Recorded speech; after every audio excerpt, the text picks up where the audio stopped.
The ballot box was sealed and voting began. Singaporeans in Shanghai responded enthusiastically to polling, with some 10 voters streaming into the consulate even before voting began at 8 a.m. The first voter arrived at 7:45 a.m. I've been working 7 years in China.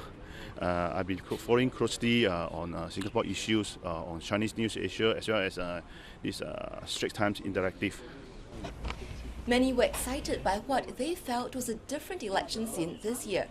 This year, because we have seen very active involvement of the citizens in terms of their views on the net itself, so probably certain areas we might actually see some surprises we never know. In a way, determining future for them also lah. In a way, yeah. So I have to decide what's best for myself when I get back, and for them as well, kids. It's kind of different from other years, so quite excited to know the results actually, because every vote counts, right? Singaporeans based in Suzhou arrived in big groups after travelling 1.5 hours to the consulate in Shanghai. We are from the Suzhou Industrial Park, and in total I think there is one bus full of us, more than 10 people, probably about 20.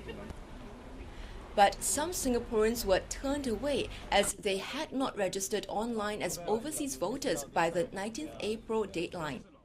I did not receive any email, any notice, nothing, not at all, that we have to register before voting.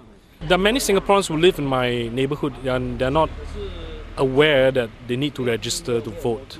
There are an estimated 20,000 Singaporeans in China, with about 10,000 living in and around Shanghai. Figures for the total number of voters who turned up today or the breakdown of the number of votes for the different constituencies are not available.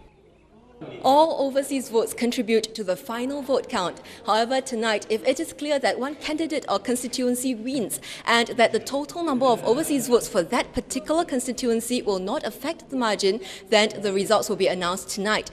Otherwise, we may have to wait for a day or two when all the overseas votes are sent back to Singapore and counted before we have the results. Christine Lim, Channel News Asia, Shanghai.